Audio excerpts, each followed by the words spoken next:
Thank you for not decapitating me for once. Cheers.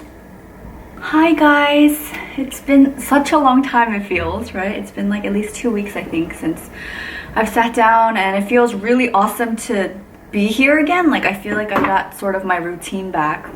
The last 2 weeks have been a little bit crazy for us, and I'm not introducing you because you guys already are very familiar with this man. Do you want to say a little blurb about yourself? It's been too long, guys. I'm her husband. My name is Brandon. You'll often see me in Dating My Husband. Yeah, which also took a huge break. Yeah. Yeah, because, okay. We don't date anymore. No, we do. It's just we've had a lot of, well, at least I felt that there's a lot of things that I wanted to talk to you about or discuss, and like it was just too much to try to vlog on top of that. So yeah, anyway, this is Brandon, and we thought we'd just kind of catch you guys up on what's been going on with us the last 2 weeks. Some changes that are happening, like starting this week actually.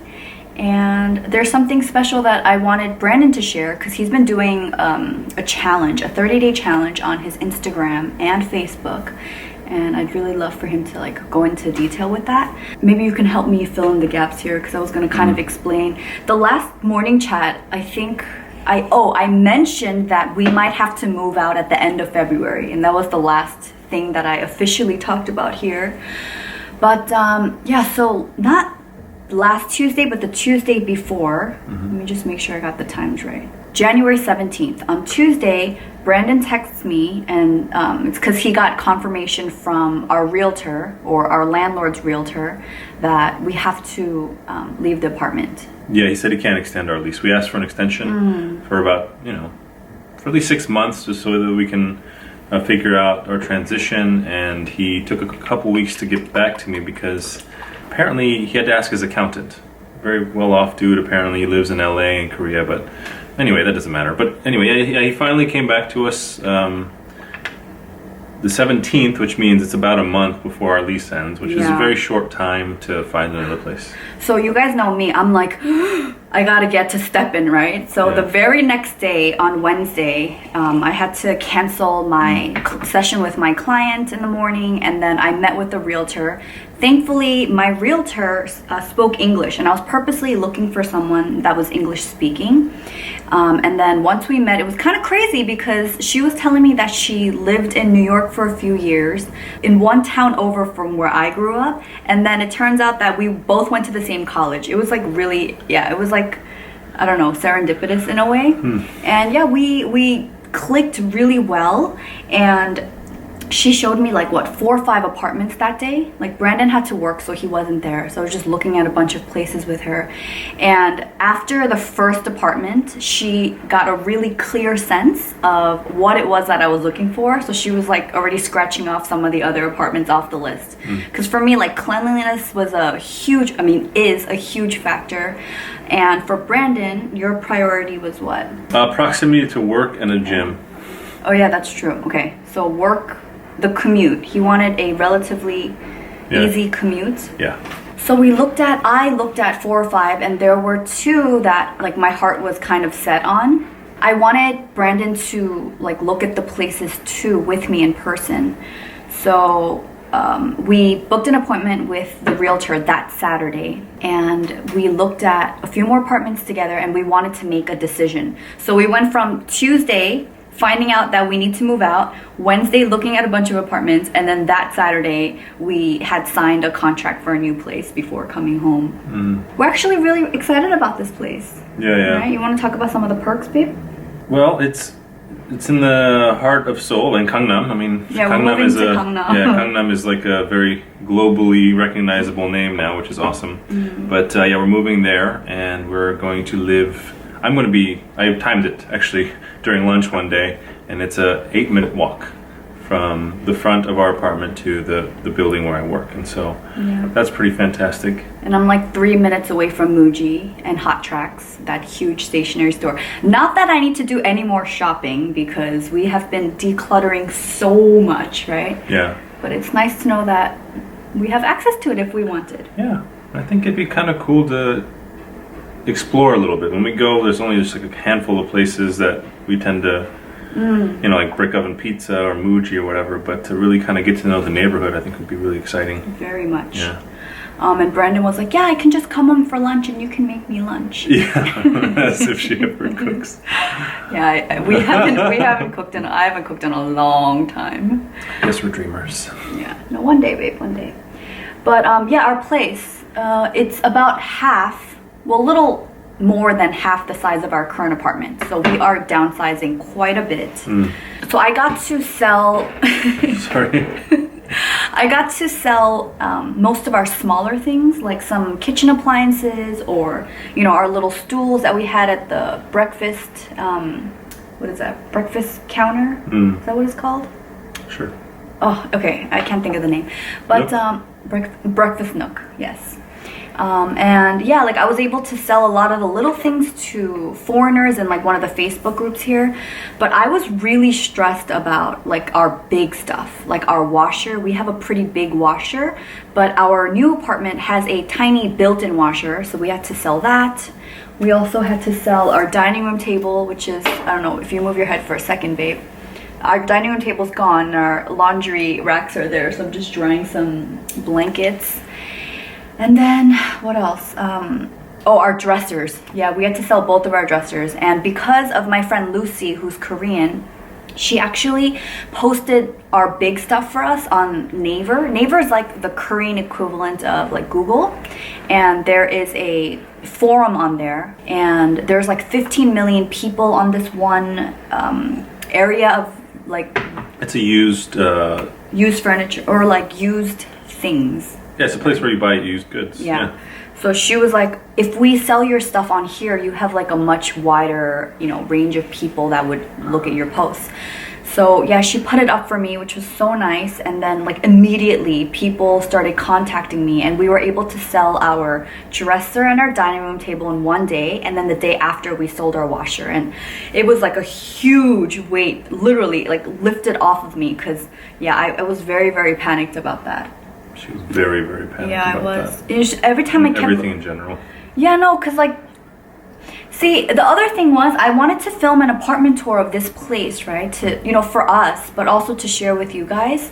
But everything just happened so quickly. Like our bedroom is a mess right now because we sold our dressers. So all of the clothes and the, you know, beauty products that were once housed in the dressers, they're all on the bench in front of our bed. And just, you know, there's a lot going on.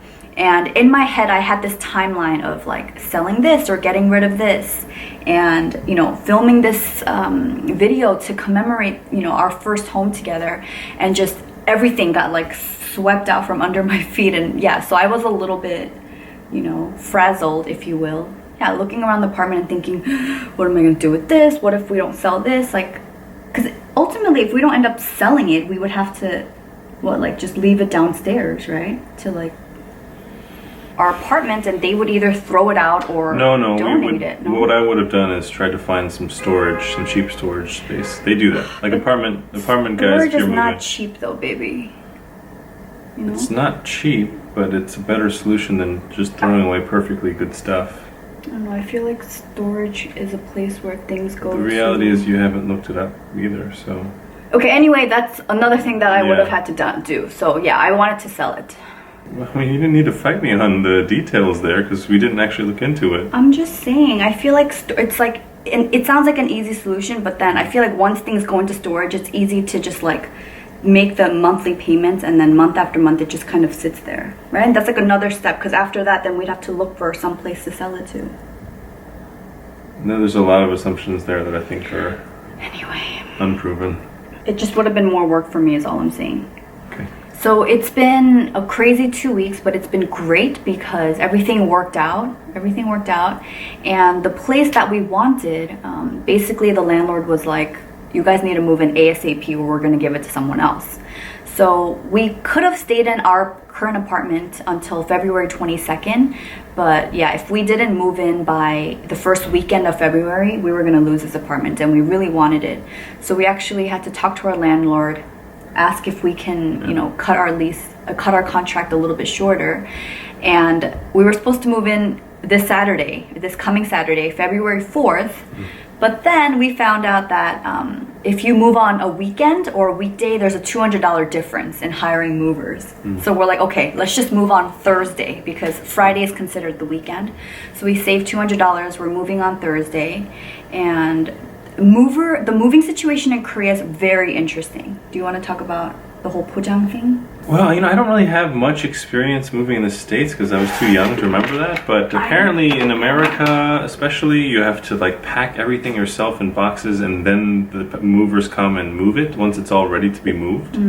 But in Korea, there's places where, the cheaper places, like seriously cheap places where they'll move it, but, they don't expect to pack it. But the basic services here is that they come with a team of people, and usually a couple of ladies come with like bubble wrap and different various forms and types of cloth that cover furniture, and bins where they can pack all of your home goods. And so you literally do nothing other than just make all the arrangements beforehand with the building and these guys, and then they come in and they literally just put everything into boxes. So like the box will say living room, and they put it all back into the places where it's supposed to go. So just nothing that we need to do other than to kind of supervise. Yeah, so when one of the guys came over to give us a quote, I asked him, I was like, what do we need to do to prepare for our move? And all he said was, just pack your jewelry and your valuables. Like everything else, like I don't have to touch anything, and they'll come and like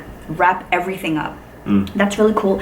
And then an additional service that you just pay like an extra 100 for is called a jubang imo or something, and it's basically like, literally translated, it's like a kitchen helper sort of thing. And when you hire that lady, they come into your kitchen, they bubble wrap everything, all your cups, plates, anything that can be compromised or broken, and then they pack it for you. And then once you get to the new place, they sort of clean up the kitchen, and then they put everything away for you as well. So we decided to go with the option of having that help. I mean, my only concern is, right now we've sold most of the big ticket items. Jen's been very diligent right now about decluttering a lot of our stuff. I threw out a quarter of my wardrobe last night. And just a bunch of other, donate. Yeah, a few other things. We went through our file folders and threw a bunch of those out, scanned things in, and other miscellaneous items. But my concern is still that we'll have too much stuff. Yeah. And we won't really know where to put it. But I think that's okay. Yeah, and we'll figure it out. Yeah, and details. What I've really loved about, first of all, we got really lucky because today's Monday, but we've had a 4-day weekend because it's Lunar New Year in Korea, and it's one of the 2 huge holidays. And we've had a very long weekend, so there's been, family stuff. We've hung out with friends, but then for most of yesterday after church, we just came home and like turned on Netflix, and we were just like going through things slowly, drinking wine. And I was just really thankful for this weekend leading up to this move on Thursday. So I've personally felt way more like peace of mind. Another thing that I learned from the whole decluttering thing is like I want to be even more intentional about the stuff that we bring in because of the hassle it takes to let go of some of these items. So that's a huge lesson that I'm learning. I'm very, very grateful for that. And actually in December, when I did the 30 days of decluttering challenge on Instagram, I feel like that kind of set me on the right path as well. Yeah, so that was fun. Another thing that I really appreciated about all this decluttering and selling stuff is that there are just some things that we have that I didn't know would be such a value add to. I mean, you've heard the saying before, like one man's trash is another man's treasure. Yeah. And that's been so true. Like today, we just sold her old iPhone, which normally we just let sit on it for a couple of years and then eventually figure out, well, how do we throw this away? Yeah. But she ended up trying to sell it, and I mean, everybody and their moms were trying to buy it, and that's been crazy. The wedding dress eventually, that was really sweet. Yeah. I've been trying to sell my wedding dress for years. Yeah. Right? And I think I bought it for like, with alterations around $2,000, and then I tried to sell it for $1,000, like right after our wedding. Yeah. I was like, worn once in really good condition. I had it dry cleaned. I paid like $150 to get it dry cleaned, and it was all packaged. And then no one wanted to buy it at $1,000, and then I brought it down to $500, and then like $250, and then finally, now that we have to move, I'm like, I will actually pay you if you just take it. You know, in my mind, I was thinking that. But I was like, okay, at the very least, you know, if we can make a little bit of money to put towards our move, that was my only goal. Someone's gonna be happy, and I just wanted a little bit of pocket change to put towards hiring people to help us move. And yeah, I put it up for 50,000 won. So if we talk US dollars, it's like what, 40 something US dollars for my dress. And what's cool was the people that ended up buying it, they were like, they came as like a little group. There were, I think, 4 or 5 of them. Like at least 4 of them, I think. Yeah, they were so cute. The bride, she seemed really young. Yeah, she's Filipino. Yeah, they're Filipino. And they were saying that wedding dresses are so expensive, so maybe they're working here or studying here, but they're going back to the Philippines. And just like the support in that group, because the lady that saw my post, she was like older, and then the bride came, and she came with her sister-in-law, and they were just like so giddy over the dress. Oh yeah, they're like, this is so beautiful. Yeah. They're like, oh my God, it's from New York. We're getting a dress made in New York. And she's like, well, actually, it's Spain. It's like, what? Yeah, and then like the sister-in-law was like holding it. It seemed like she was crazier about the dress. She's like, you have to wear it carefully because after you get married in it, I'm gonna wear it, and I'm gonna get married in it. And I'm like, oh my God. I think she was gonna say, I'm gonna get married again, because I think she was married. Oh, was she married? She's the sister-in-law. It was adorable. She was like, kept looking at the dress, turning it over in her hands, like had like these googly eyes, and the bride, like she was kind of like shy. It was like shy. very adorable. Like very adorable, but very pleasant people. Yeah, I was so touched that even after they left, I texted her and I was like, you guys are so adorable. I'm so happy that this dress is going to you guys. Like, good luck. And yeah, it made me really, really happy. It brought a lot of joy. Yeah, seriously. So while all of this is going on, I challenged Brandon earlier this month, not like right at the beginning of January, but we've been talking a lot about... You've been challenging me for quite a while about this, I feel like. Yeah, but then you actually stepped up, like not in the first day of January, but we started this thing called the Daily Instagram Storytelling Challenge. Very long, we call it DISC, D-I-S-C. And yeah, do you want to explain like where that came about? And ooh, that's the thing. I'm having a hard time remembering. Do you want me to help you? Yes. It's because you always talk about shipping. Ah, yes. And oh, yeah. You were blogging for a while. You should share that. Got it. Yeah, I mean, I wrote a post on it as well, but Seth Godin, look him up if you don't know him, but he's a big brain out there for marketing and just life in general, it seems like. But he talks about one of the most important things that you can do, that he recommends for anybody and everybody to do, is to, as an exercise to grow, is to have a blog. So basically, put some thoughts out into the world, and that even if nobody knows it's you, or even if nobody really reads it, the act of doing that will help you to grow in so many ways. And one of the things he talks about is just being able to notice things and predict things, and it just, it helps mold you apparently. And so there were a couple of attempts. I mean, we had a blog, or we had a website where I would blog, and I blogged for a very short time. I saved those posts, but even those few times that I did it, it was very, very satisfying. I did try the YouTube thing, which I'm not saying that I gave up, but it was just unrealistic and unsustainable for me to do a YouTube video, because I wouldn't be able to edit it, and Jenn would have to, and at that time she was already doing like 4 videos a week, and it just didn't make sense. But anyway, I've been talking about it, and I challenged you to you challenged me to do it. Yeah, you challenged me to do it. And so, it was just so much talking about it, and I just went with it and started it like December or January 3rd or something like that. And I told everyone I would do 30 days. Yeah, so if you guys are not following Brandon, I'll have his Instagram handle right here on his chest somewhere. You guys should definitely go check it out. You're on what? Today's day 20... I think 28. 7 or 8. Yeah. So he's almost done.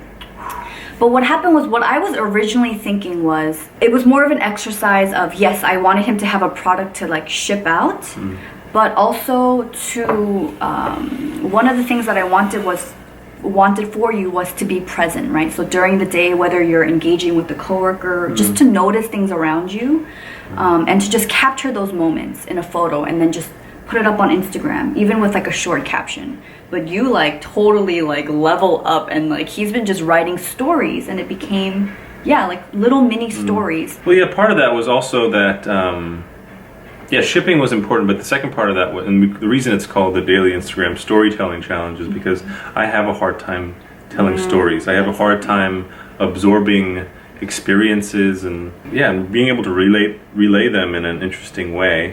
And even maybe now I'm not necessarily doing that, or I don't know if it's going to help me, because a lot of the storytelling challenges that I have a hard time doing is when I'm just catching up with Jen at the end of the day. Or if somebody asks me, how are you doing? I hate that question, because it's like, well, in what way? Can you narrow it down specifically? Are you asking about the facts? Or are you asking about my emotional experience? Whereas like Jen will just go on and on about like the smallest thing, but it's more interesting than actually living through it. Yeah, like a lot of times we would get into arguments because he would go out and hang out with someone, and I'd want to know everything. Like when he comes home, like, what happened? What'd you guys talk about? And like I want to feel as if I'm there, right? I want to experience it with you, because he'll come home and like he just looks happy. And when it comes down to him actually sharing, it's very it's more factual, and it'll be less about like your goal isn't to help me feel like I was there, right? And so sometimes I would be like, well, why aren't you telling me? Like, why aren't you sharing it? And it's not because he's like trying to hide anything from me, but like depending on what mood I'm in, I'm like, well, I tell you everything. Yeah, she gets legitimately upset. Yeah, I do get upset, but we've learned. Yeah, and there's a couple things. I think it's just probably an unhealthy cycle. I mean, I don't. It's just not one of the ways. I'm not natural at it, and very limited experience, and then on top of that, I see that she's frustrated, and so like it's discouraging to me, and then I don't want to go there, because I know that even if I try really, really hard, I'll have very little return. And so I'm sorry, babe. No, it's not your fault. It's just it's not a natural thing for me. But I think one of the cool things that I've learned through this challenge is you're a great writer. I'm not a great writer, but being able to write something and write it in a coherent way with at least some sort of a story arc, maybe. I don't even know. I'm not very technical about this. It was a surprising thing for me. No, that was a terrible way to tell all that. But no, babe, it was not. It was not terrible. Like, part of me is holding back because I feel like I don't want to already answer a question that you haven't asked yet. So I prepared some questions that I wanted him to answer. There's a list. There's a long list. Don't look. Okay. So can you give an example of some stories that you've shared for people that are totally unfamiliar with what you've been doing? So one, I got to tell the story. This one was a popular one, I think, because it was very professionally. It was a professionally taken photograph at our wedding. On the altar, I was crying, and the story, like, I entitled the post "Crybaby," and then I finally got to tell the story. Well, I actually always tell the story, but I got to tell it in a way that was unique. And to people that I probably wouldn't normally tell it to in person. Kind of my wedding experience and how I thought Jen would cry, but then Jen was like, no, you're definitely gonna cry, and I ended up crying a lot. If you're interested, check it out. But that was one of the ones that I think had probably the most feedback. Ooh, one of the surprise ones. I was kind of inspired by someone that commented about, like, I'm really liking this gratitude challenge that you're doing, and it wasn't necessarily a gratitude challenge. But something happened during the day, and we were eating kamjatang, which is like this, it's called potato stew, but it's not really just potatoes, but it's got a couple potatoes and it's got pork, and it's this really hearty stew type thing that is very commonly found in Korea. And Jen was like in another world, just enjoying it. Yeah, it was really good. Yeah, and I just wanted to, in that moment, be like, hey, let's look around, let's really appreciate what Korea has to offer, because this is one of those experiences that is very unique, and it would be hard to find anywhere else. That combined with the comment, I decided to write just a list of everything that I really appreciated about Korea. And that one was really awesome because everybody chimed in. A lot of people really missed different aspects of Korea. They added to the list. They really kind of empathized with the whole thing. And it was simple and easy, but had a lot of fun engagement. What's one thing you learned about yourself during this challenge? Well, one thing was I thought I would just not have anything to say after a few days. But I do. I do have stuff to say. I do have stuff that I'm learning, and it's very dynamic and fluid. And even the things that I've told, there's different various aspects of it that I can retell, and it would still be valuable for me and hopefully some of the people that are reading it. So it was just nice to know that this is, it's an evolving, dynamic thing, and not just a, there's a set number of things that I can write about, and that's it. So that was one interesting one. What would you say was the hardest part of this challenge? Honestly, the hardest part is starting, always. It's always starting. Each post, you mean? Like every day? Or Yeah, like just starting the process of writing a post. Oh, okay. Right? When I get into it, and when I just, like, I go and sit down and I'm basically like staring at a blank canvas, it's terrifying, right? And I have the thoughts like I just mentioned, like, oh my gosh, what if I have nothing to write about? What if I have nothing to say? And then I just like, I war with that feeling, and I just lean into it and just do it. And it ends up being great every single time, even if it's not like the greatest content or product, but that initial resistance, like getting past it, that's always the hardest part. And actually Jenn's been, she set a new rule, like, I will not edit your stuff past 9 p.m. No, so I said, hey, I would really appreciate it. Because, okay, for every post, he wants me to look it over. But almost every night it's been like close to 12 or just right before bed when I just want to unwind. So I said I'd really appreciate it if in the future, starting from today actually, if you want me to review it, if you can have it ready by 9 p.m. Yeah. Thank you. Yeah. So, but on some days it's unavoidable because I'm at work and I've had other engagements, but there was no excuse for that over the break. Not at all. It's just like I just didn't. I'm like, hey, you're playing a game right now. Do you think you should work on your post so that you can enjoy your time later? He's like, yeah, but you won't do it. Yeah, that's always the hard part, starting. Okay. It's weird. How did you push yourself past that? Like, what was something that you kept saying inside? And Seth talks about this too, but it was I told everyone I would do a 30-day challenge. Yeah.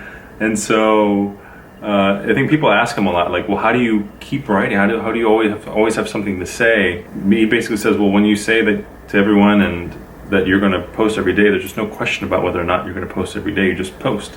And I think that's a bit of what it was. If I don't have this challenge, like after 30 days, the desire is that I want to keep going. But if I don't have like this accountability, at some level, it's almost invisible, because if I stop posting, I doubt anybody would be like, yo man, where's your post?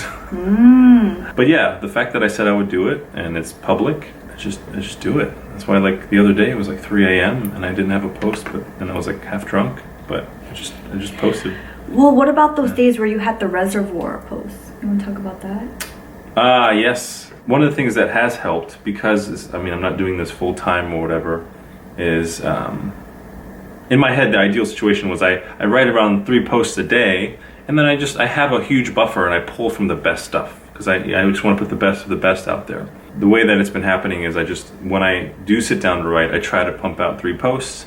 Sometimes it's 1, sometimes it's 3, and those have saved me. Yeah, they've just saved me. They've helped me to maintain momentum as I'm doing this challenge. Not to say that I don't spend time on it every day, because even the day of when I post, I spend a good 15 to 30 minutes polishing and figuring out what photo I'm going to put up there. But that's also been very, very helpful, and I feel like I could draw from that learning somehow, but I haven't really figured it out yet. I mean, I know you're not done yet, but so far, 28 days in, you look at yourself and be like, man, I'm really proud of myself over this. You know how I make you say affirmations about you being kind and smart? Yeah, like, I want to hear some affirmations. Like, these are the things that I've learned, and I'm really proud, and I appreciate this about myself. Well, I think one of the things you always tell me is that I really add a lot of value to you in terms of my insights. Yeah. And that I need to share. And that was one of the things that you really encouraged me with, especially towards the beginning of the challenge, is you really have to share with people. And yeah, I believed it, I guess, in theory, but in practice, it's been really touching to hear some of the people that are, like, there's just certain people that are reading my post that I wouldn't expect them to read it. And by no means did I expect that they would be encouraged by it or extract value from it. But yeah, there was a few instances like that really fueled me to want to do more. Yeah. and it gave me a belief in myself that, oh, okay, well, I do have some valuable things to share, and even when it's not directly from me, there's certain resources that I'm always consuming that might catch somebody in the right moment at the right time, and some way help make the world a better place. And so, yeah, it was just nice to build that confidence. He'll like wake up in the morning and be so excited to like look at the feedback. It's actually really cute because when I first started YouTube and I would first get my first few comments. Oh yeah. I would wake up and you'd be like, "Did anyone comment today? What did they say? What did they say?" And now he'll wake up and like look at his phone right away and just be so excited for the feedback. And I remember like just some key people saying like, "Man, I really look forward to this," you know, and you really helped me change my perspective for the day. And what I really love is that Brandon is really hard on himself in terms of like being a perfectionist, right? So these posts, one post takes like at least an hour and a half. Like he spends a ton of time, and then after that he spends a ton of time choosing the perfect picture. So it's actually, it almost takes as long as like it takes me to edit a video sometimes. But you know, he just started. So as someone that just started, like I see him just in the grind, and every time I walk by, it's just, I love you even more, and I'm so proud of you because I know you're fighting like mentally all the negative self-talk, right? One thing that I love about you is your ability to pull these little anecdotes from stories you've heard or stories you've read and just tie it in so beautifully with what you're trying to share. And I know some of the things you talked about, it wasn't easy for you, like your fitness journey, right? I know that's something that's been really heavy on your heart. Like fitness is something that Brandon has always been really passionate about, but ever since we got married, he's just kind of, he calls it, you know, what is it? Call to mate? No. Oh, what I said was that I discovered that maybe a lot of my purpose for being or staying fit was as a mating call. A mating call, yes. And then it's like, he's like, well, it worked, so bring on the carbs after we got married, you know?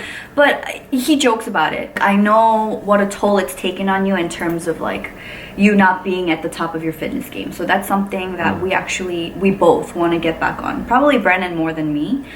But yeah, like you sharing that about you not feeling the best about yourself and what you plan to do to overcome it. But that was always Brandon's gifting. Like no matter the low points that he's in, I feel like he's really good about coming up with the plan and then seeing the big picture. Like what is it that I want to achieve? Whereas I'm not that way. Like when I'm in the hole, it's so hard for me to see the light of day.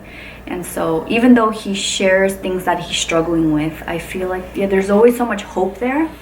And I think even knowing this about you, like when I read your posts or like I see your thoughts out on paper, like I feel like I've gotten to appreciate you and have a better understanding of you. And I think I've gleaned a lot from this storytelling challenge. That's I'm really great. proud of you. Thank you. Yeah, so so it would, and especially in the beginning, it would take way longer. I mean, like the past few times, it takes a long. But I mean, like before, it was like 3 hours. Like I'm like sitting there, trying to write a few posts and polish it. But last night, I mean, I wrote it in a very short time, like 20 minutes. Donkey? Yeah, about the donkey. The donkey that died? Yeah, the donkey that died. And also the feedback thing, it's exciting, you know, because like it's so cute. I love when you get excited. So especially in the beginning, I would, you know, I'm spending all this time and effort to write it, and I'm like, oh, I'm actually impressed with the quality of my work, and I post it at night, and so at night, and then as soon as I post it, I'm like refreshing. He's like, only 1 like, only 2 likes. I got a comment. Oh, it's from you. So like I stopped commenting. You're so cute, babe. So yeah, I know, I understand. No, what's funny was there was a day where you're like, oh my god, babe, I have 5 comments. Like, this is so overwhelming. How do you get back to your like double, you know, like 50 plus comments? Yeah, It's like, I think I'm feeling what you're feeling. Yeah. Well, but that's not. But like the comments that are just like, oh, awesome, you know, those are like those are like, oh, it like, just feels. Yeah. But then like the people that responded, I think I asked a question. and they gave me like paragraphs that like pouring out their experiences and heart. Like you especially struggle in those times when it's like a lot of vulnerability and people are like supporting you but also sharing their story. And like there were definitely specific moments where she's like, I just can't, I'm just overwhelmed, I can't even. Yeah, because I feel like me saying thank you or it's so cheap. And it feels cheap when I'm just like, a lot of times I'm paralyzed because of the responses that just blow me away. But that's what I was specifically referring to, and that's why. I can't write another post as a comment. But at the same time, I can't just say thank you because I feel like it's such a cheap, return. Yeah, I get it. But so for those of you guys that have been supporting Brandon, it's done a lot. Like I've seen the fruits of it, and thank you so much. Yeah. Okay, so our friend is coming over in a few minutes because we are actually gifting one of our desks to him. So he's going to come and take that, and we're going to close out. But before we do, this is something that I always forget to say that you told me to talk about, is the newsletter. Oh, yeah. So I know you guys have been so awesome to give me your emails and trusting me not to spam you. And for me, honestly, I don't know what to share in my newsletter. Like, I don't know if I have anything worth updating you guys on. I feel like a lot of the things that I was thinking we covered today, right? But then Brandon challenged me to... And based on what I learned from my Instagram storytelling challenge... You will always have something to say. Yeah, I know. But the same thing with morning chats, right? Like when I first started, I'm like, oh, am I going to have something to talk about every week? And I guess if I ever feel that if I don't have anything worth sharing, then I should stop doing this. But it's crazy because he was like, your videos are going to evolve as you evolve. And, I want to keep growing. I don't want to stop growing. So for as long as I'm growing, I should have stuff to share. Yeah. But I've been so like, I don't know what to do with this newsletter. And Brandon was like, just write an email. Like write an email as if you would be writing an email to one of your close friends. That's the mentality I'm taking. And he was like, I want you to have one. I want you to send out one newsletter update by the end of this month, which is tomorrow. So if you haven't already, there is a link down below in the description box where you guys can click to give me your email. If you're interested in hearing updates from me, I have no idea what I'm going to share, really. It will evolve. It will. With you. I'm going to the Philippines soon with my sister, the beginning of next month. So there are already some things that I'm like, these are some items that would be really awesome for a 2-week vacation. So I might be sharing, things I'm packing. I'm not sure. Like little things that I feel add value to me is basically what I want to share with you guys.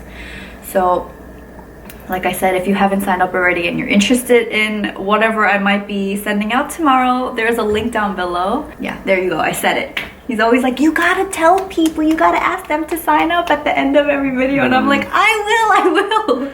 Well, and it's because like you haven't fully understood why. I know, I haven't. I think in a lot of people, like email feels like spam and you don't want to do it, but that's what I'm saying. Like from the beginning, what I was telling her was she's got so many friends that are interested to hear what she has to say, and even my friends are asking and curious about her channel, but they're not familiar with YouTube. They don't understand how it works. They don't maybe have the time or whatever. So it's like basically you're just making it easier for them because they want to anyway. It's just they don't necessarily know. No, you have a point though, because even this Saturday I went to a friend's house and we were talking about YouTube, and she had no idea what it means to subscribe to YouTube, and I was like, you're one of those mystical creatures that Brandon always talks about. I'm like, of course people know how to I was that until I met you. I didn't understand the significance of it. So she was like, what's the point of that? And I got to share with her, so she's like, oh, okay. I personally don't like to sign up for other newsletters, so that's why I think I'm so like hesitant about it, because I'm like, I don't want updates from people. Only very certain people. And like Brandon's always like, well, if Ali Cherry had an email list, wouldn't you subscribe? I'm like, yeah, I would. He's like, if Ali was like, hey guys, this is what I ate this week, I'm like, I would be really excited to hear about what she ate. So I get it, babe. We're gonna wrap up. Thank you guys so much. I hope this really quenches your morning chat fix. Some of you guys have been so sweet. I've been getting messages or emails saying that, you know, you've been really, you didn't realize how much you actually appreciate morning chats, or that you missed them since, you know, I haven't been posting regularly. So yeah, that really, really means a lot. And I hope this is a long enough episode.